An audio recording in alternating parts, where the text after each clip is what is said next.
You thought silence was the end. But in the strange theater of modern love, endings are rarely final. The man who once vanished without a trace, who left your messages floating unanswered in the void, may suddenly reappear, like a ghost who refuses to stay buried. It defies logic, doesn't it? After all, if he walked away once, why should he return? Yet again and again, women find themselves staring at the same haunting notification. His name, glowing on their screen, like the hand of the dead reaching from the grave. Carl Jung once said, "What you resist not only persists, but will grow in size." Ghosting is not the disappearance you think it is. It is the seed of a return, a silence that breeds echoes. And the man who vanished is rarely gone. He is hiding from himself, from you, from the part of his soul he cannot bear to face. If you have ever been ghosted, you know the ache intimately. The quiet, unanswered texts that turn your phone into a mirror of your own longing. The sudden absence, like someone shutting the door to a room you thought you were both still standing in. You replay the last conversation. You wonder if you said something wrong. You scan through your photos, your memories, your laughter, searching for the moment when everything cracked. And just when you begin to stitch yourself back together, weeks or months later, he returns. A late night, "Hey," a casual message, dropped into your life like a pebble into water. Or sometimes, a bold attempt at reconciliation, as if the silence had never happened. And in that moment, your mind spirals with questions. Why now? Why me? What does it mean? Is this a second chance or another test of my heart? But I am not here to give you instructions about whether to take him back, to forgive him, or to close the door for good. That is not my place, and it is not the point of this journey. I am not your judge, nor your cheerleader. My task is simpler and far more necessary, to help you see clearly, to hold up the lantern of understanding so you no longer stumble in confusion. Because wisdom always begins with clarity, and clarity is what sets you free. The key to understanding why men ghost and why they come back lies in Jung's notion of the shadow, that hidden realm inside each of us where we bury our fears, our wounds, our rejected desires.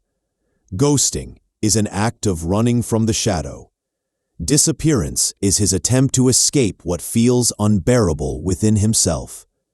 And when he reemerges, when he comes back like a zombie from the grave of your past, it is not a gesture of renewed love, but the shadow knocking again, demanding recognition. So stay with me. We will not linger on the surface excuses of, "I was busy" or "I wasn't ready." Together we will descend into the graveyard of the soul, where ghosted relationships never fully die, and where the restless shadows demand their due. By the end of this journey, you will see his vanishing and return not as random cruelty, but as a psychological pattern. And once you can name the pattern, you are no longer trapped inside it. Once you can see it clearly, you reclaim the power that was always yours. This is the promise. By the time we emerge from this exploration, you will no longer tremble at the sight of a midnight message. You will see it for what it is, and in that recognition, you will be free. A man vanishes. No warning, no explanation, only silence. The conversations that once felt alive are suddenly cut short, like a candle blown out in a darkened room.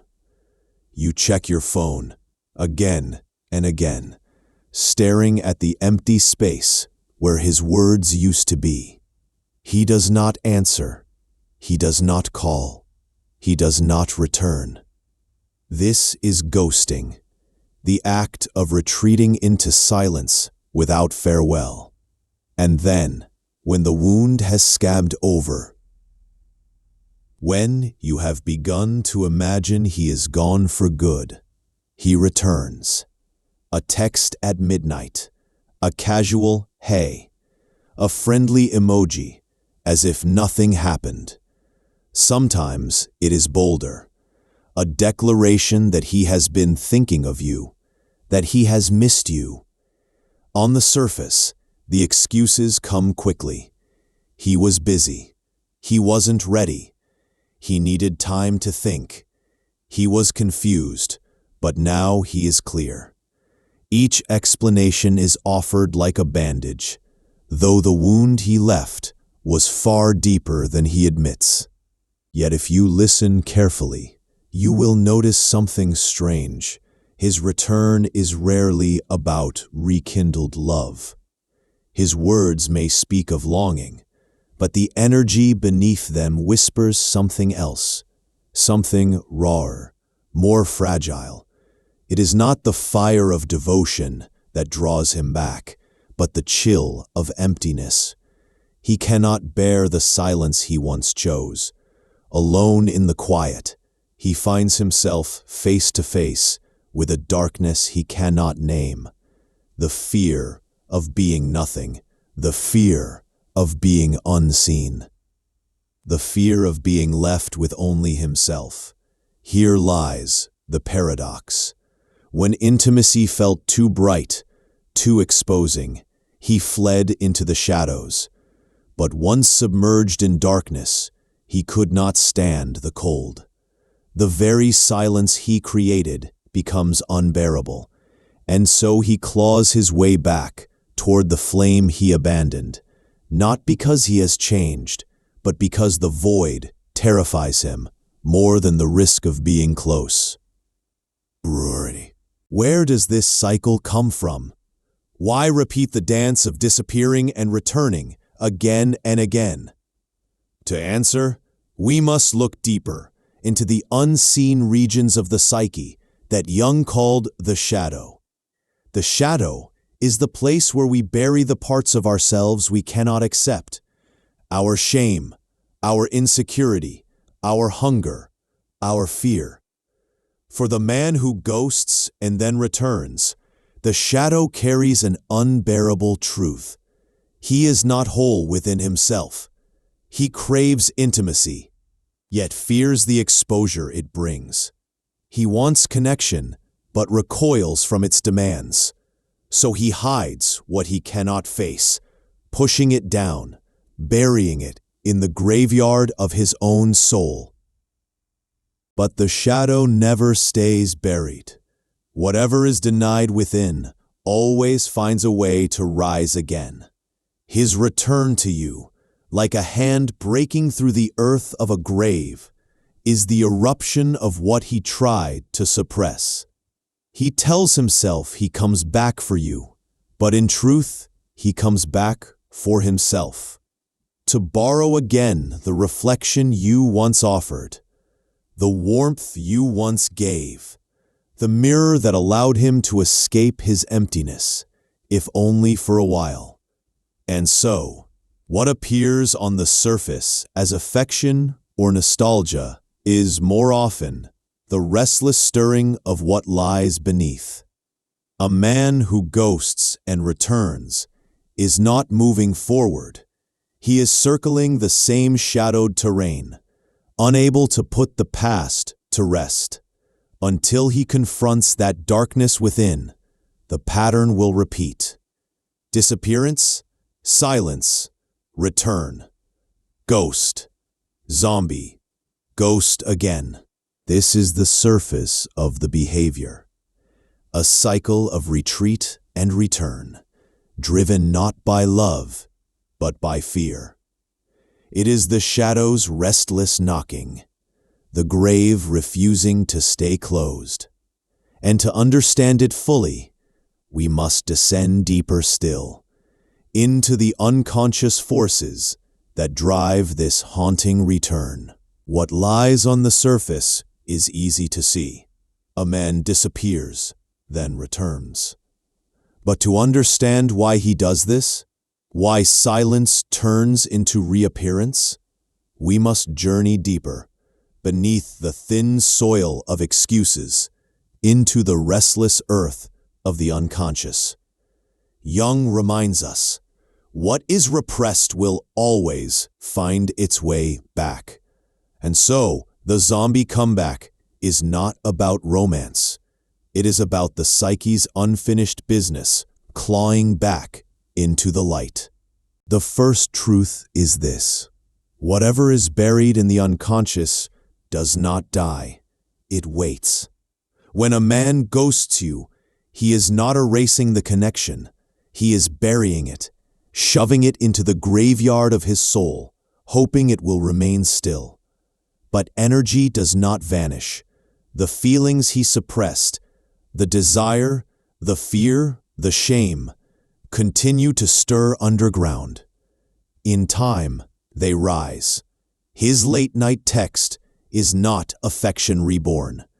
It is the hand of the repressed breaking through the earth. He may not even understand why he is reaching for you. To him, it feels sudden, spontaneous. But beneath that impulse is a law of the psyche. The denied always returns. Consider it like an email you thought was deleted. You drag it into the trash, you click remove, you imagine it is gone.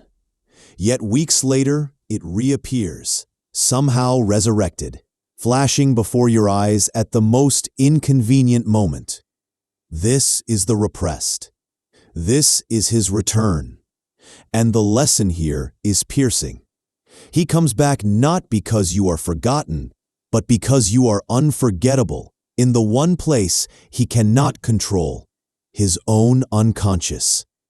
The energy he buried finds you again because you were once the mirror he used to see himself. He is not returning for you. He is returning for the missing reflection of himself. The second truth is harsher still. A man may prefer the discomfort of what he abandoned over the terror of nothingness. When he left, perhaps he told himself it was freedom.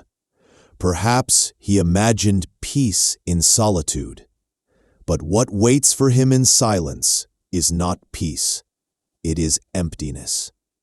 And emptiness, for many, is unbearable.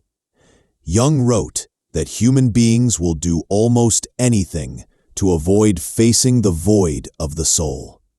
And so, he returns, not because the relationship was better than he realized, but because the silence was worse than he imagined. Picture a man slipping out of a noisy party, longing for quiet.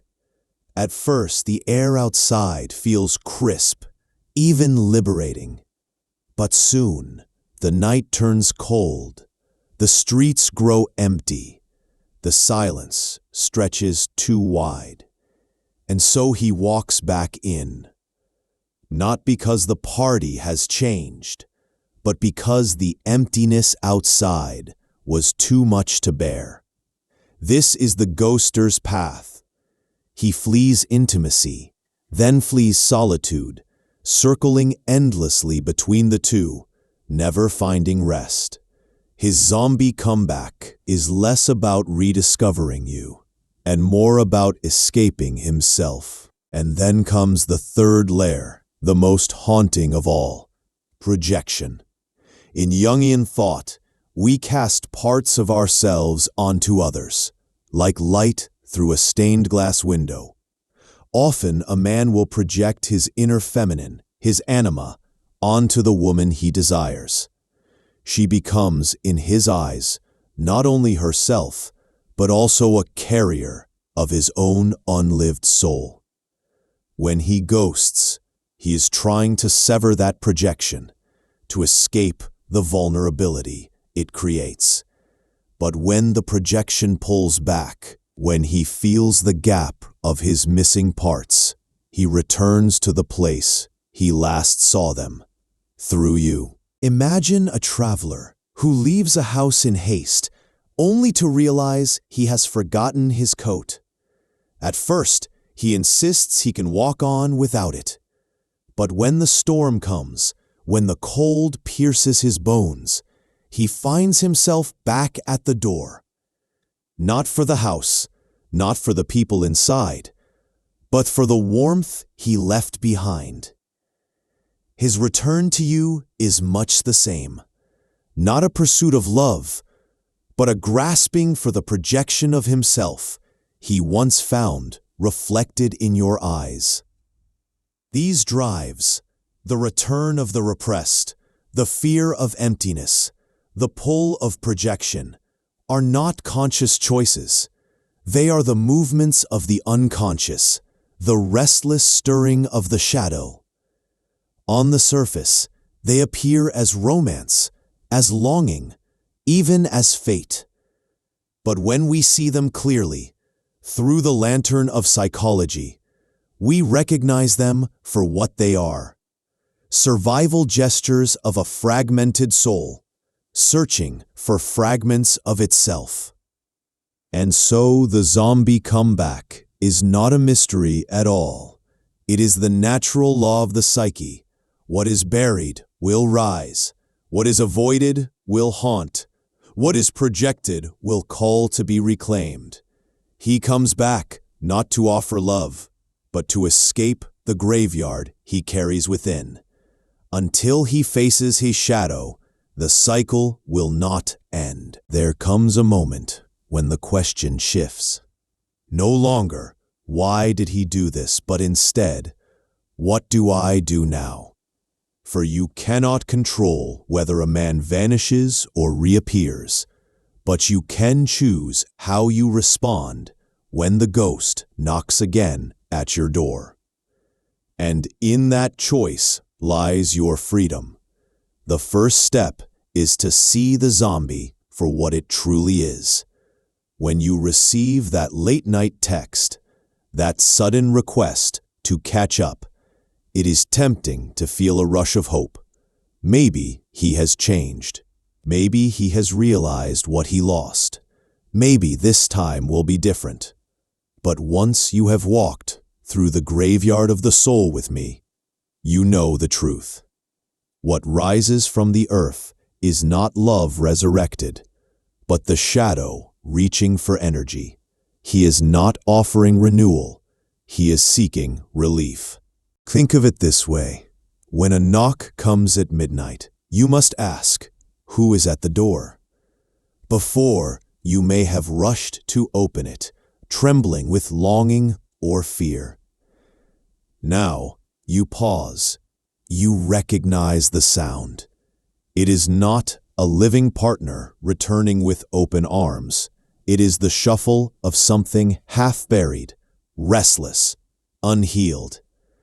You can still open the door, if you wish, but you do so with your eyes open, not blinded by illusion. This recognition alone transforms you from the haunted into the watchful guardian of your own house.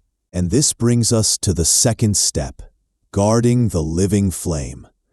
Your energy is a sacred fire, one that warms your soul and lights the path of your becoming. The danger of the zombie comeback is not that it seeks your love, but that it feeds on your vitality. Each time you answer, each time you allow yourself to be pulled into the orbit of his unresolved shadow, you are tossing another log into a grave that will never stop demanding fuel. The question is not, will he stay this time? But, where will I place my fire? Imagine yourself on a cold night, tending a hearth. The flames dance, fragile, but alive, needing care. Now, imagine a barren grave outside, demanding wood, demanding light. Do you carry your fire to that grave, hoping it will come alive? Or do you keep the flame within your home, where it warms you, where it sustains life? This is the choice, and once you see it clearly, The answer is no longer clouded with confusion. You protect what is yours. To respond in this way is not bitterness. It is not hardness. It is sovereignty. You are not slamming doors or building walls. You are simply discerning between the living and the dead, between the one who walks beside you and the one who drags chains from beneath the earth. This is the gift of understanding, no longer mistaking a zombie's knock for the resurrection of love. And so, when the ghost reappears, you no longer spiral into doubt. You know what it means. You see it for what it is, and in that clear seeing, you reclaim your power. You choose whether to engage or not out of desperation, not out of confusion, but out of wisdom. The graveyard may always stir, but your flame remains yours to tend. This is the path forward: clarity, sovereignty, and the steady guarding of your own living fire. For once you recognize the restless dead, you are no longer haunted. You are free. There is yet another reason why the ghost returns, and this one reaches into the very heart of Jung's psychology. It is not always emptiness that drives him, nor only the restless stirring of repressed desire. Sometimes he comes back because a part of himself lives inside you, placed there long ago, projected like an image onto a screen. Every soul, Jung tells us, carries unlived parts. For men, it is often the anima, the feminine dimension of their own psyche that they have not yet integrated. When he met you, perhaps you embodied that image for him. Warmth, intuition, creativity, or a kind of beauty that mirrored the qualities he longed for, but could not yet own within himself. You became unknowingly a mirror. When he vanished, he thought he was escaping you, but in truth, he was fleeing from the part of himself that he was not yet ready to face.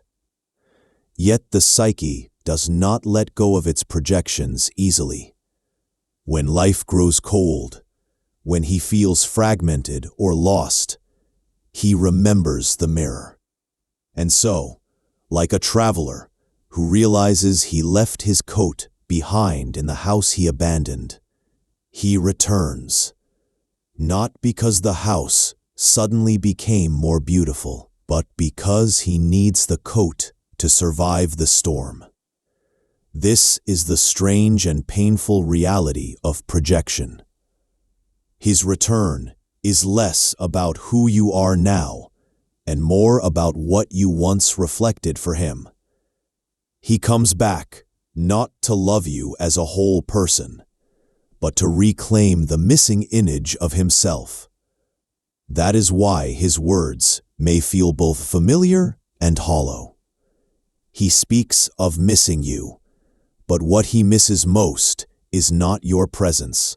It is the part of himself he glimpsed in your eyes. And here lies the danger. If you mistake his need for projection as proof of renewed devotion, you may find yourself giving energy to a ghost image rather than being seen for who you truly are. This is why zombie comebacks feel haunting. You sense he is looking through you rather than at you. You sense you are standing in the shadow of his own unfinished story. But to see this clearly is liberating. For when you realize that his return is about his missing pieces, not your missing worth, you no longer take his reappearance as a measure of your value. You can hold your head high, knowing, I am not a projection. I am not a mirror. I am a whole being, and my fire is not fuel for the restless dead. And so the mirror turns back toward you. You ask, what unlived parts of myself have I projected onto others? What ghosts have I invited back, not because of love, but because of the fragments of myself they once held for me? To recognize this pattern is not to close your heart. It is to awaken your sight. You no longer mistake projection for love, nor a zombie for a partner.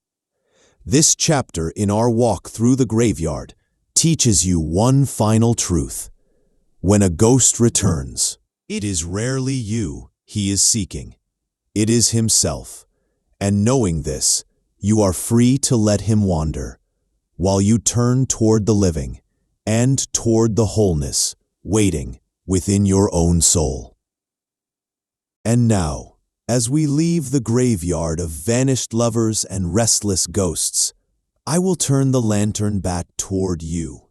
For this has never only been about him. His disappearance, his reappearance, these are movements in his shadow. But what matters most is not the wandering of his soul. It is the stirring of yours.